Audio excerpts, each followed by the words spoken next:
The US military has been developing war plans for North Korea for years, but a real-world fight with a nuclear-armed regime would not go down the way it's being strategized, the top Marine said on Thursday.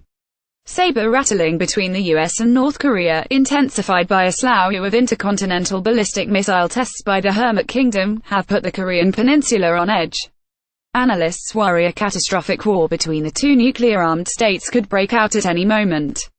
The US military has been preparing by posturing forces, prepping logistics and conducting numerous military exercises with partner forces in the region.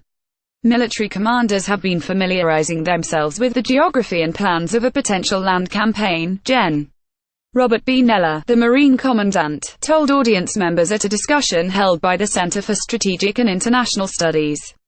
"There's plans out there that have been developed over the years," Neller said.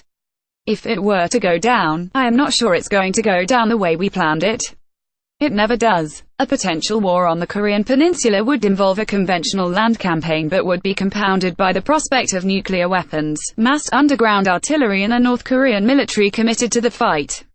However, it turns out, it will be a very kinetic, physical, violent fight over some really tough ground, and everyone is going to have to be mentally prepared, Neller said.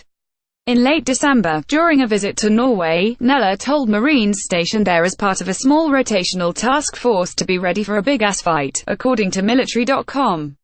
The controversial remarks received some pushback by President Trump, who later said there was no big-ass fight coming in the near future. "I said there was a big-ass fight coming," Neller said Thursday. "The moral of the story is when you fly all night and you go to Norway, and there's only 4 hours of daylight, just be careful what you say." Nevertheless, the Corps is still prepping for one. After nearly 17 years of operating in low-intensity counterinsurgency conflicts, Marines are now going back to the basics of combined arms training for a conflict with a more capable North Korea. In a future fight, Marines will need to go back to worrying about an electromagnetic signature, camouflaging positions and night movements.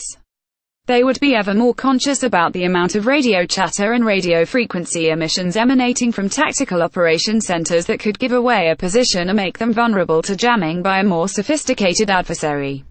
"I hope it doesn't happen. I don't want it to happen," Neller said, about the prospects of war with North Korea. "It would not be good for anybody. But the Corps has to prepare for these contingencies, even if the big-ass fight never comes.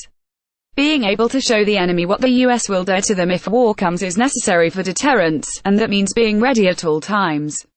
I'd love to tell them, Marines, that nothing is going to happen and they can go to the beach," Neller said.